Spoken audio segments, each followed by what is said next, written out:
Assalamualaikum warahmatullahi wabarakatuh. Perkenalkan, nama saya Yunia Sitiopipah.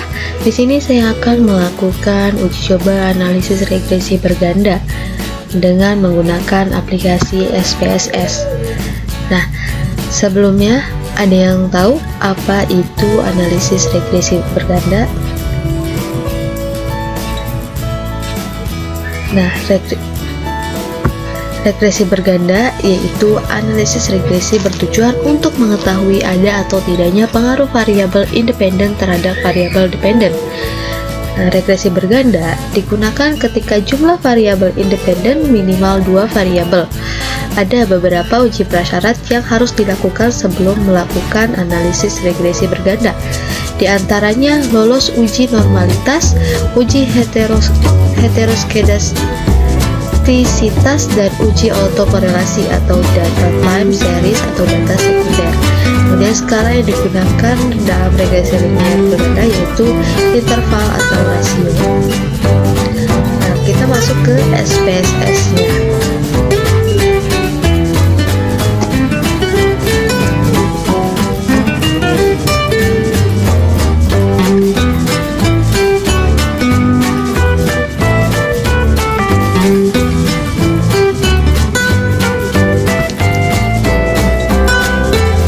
Adapun kita pindah ke variabel view.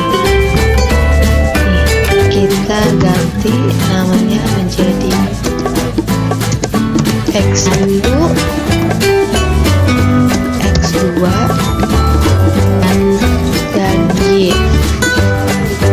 Nah, kemudian desimalnya bisa kita hilangkan, bisa kita nolkan. Kita beri label yaitu untuk X1 motivasi belajar,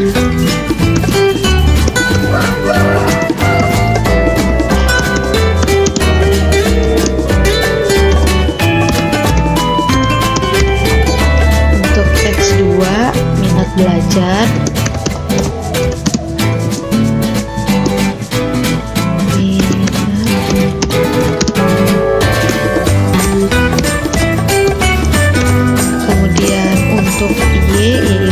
hasil belajar.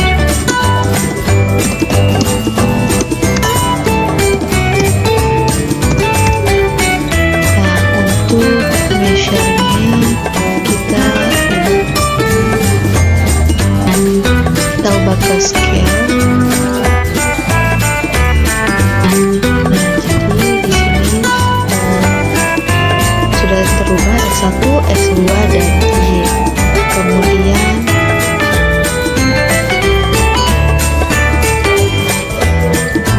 kita ke analyze, kita pilih regression, kemudian pilih lagi linear. Nah, kita masukkan Y ini ke dalam dependent, variabel dependent, motivasi belajar ke independen, minat belajar ke independen, lalu kita oke.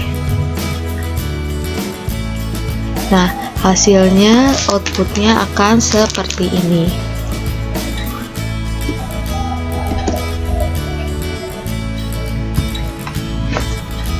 Nah, di sini kita bisa lihat untuk output dan interpretasinya pada variabel entry atau remove.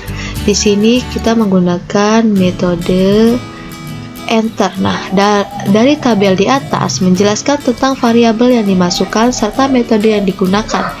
Dalam hal ini, variabel yang dimasukkan adalah minat belajar dan motivasi belajar sebagai variabel independen, dan hasil belajar sebagai variabel dependen. Dan metode yang digunakan adalah metode enter. Untuk model summary, sini model summary yaitu pada diketahui nilai adjusted R square sebesar 0,803 Nah, ini. Maka dapat disimpulkan bahwa sumbangan pengaruh variabel independen terhadap variabel dependen secara simultan atau bersama-sama sebesar 80,3%. Nah, untuk ANOVA, nilai di ANOVA,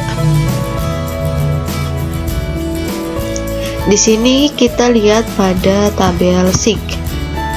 Nah, nilai SIG-nya itu 0,00. Output uji F simultan ANOVA, model regresi dinyatakan fit jika nilai SIG kurang dari 0,05. Nah, diketahui nilai signifikan sebesar 0,000, yaitu kurang dari 0,05. Maka dapat disimpulkan bahwa variabel independen berpengaruh signifikan secara simultan atau bersama-sama terhadap variabel dependen. Nah, pada kolom koefisien, yaitu pada tabel SIG untuk motivasi belajar. Nah, output uji T koefisien yaitu yang pertama kriteria pengujian uji T atau uji hipotesis. Jika nilai signifikan kurang dari 0,05, dapat disimpulkan ada pengaruh secara signifikan, dan jika nilai signifikan tepat di angka 0,05, maka untuk mengetahui ada atau tidaknya pengaruh variabel independen dengan variabel dependen bisa menggunakan perbandingan T hitung dengan T tabel. Nah, untuk analisis uji T atau uji hipotesis, yaitu nilai signifikan variabel X1 sebesar 0,395 yang artinya lebih besar dari 0,05. Maka dapat disimpulkan bahwa variabel X1 tidak memiliki pengaruh yang signifikan terhadap variabel Y.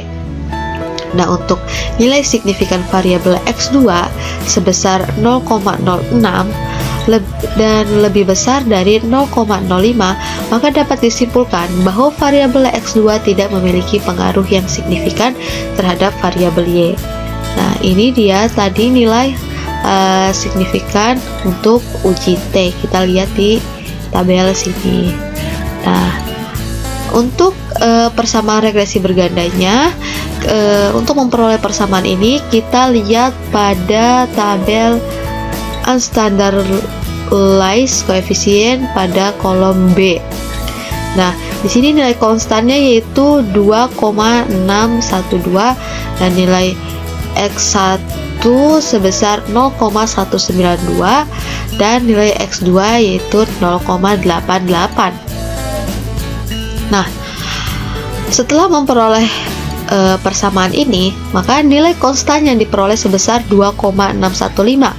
Maka dapat disimpulkan jika variabel independen bernilai 0 atau konstan, maka variabel dependennya bernilai 2,612.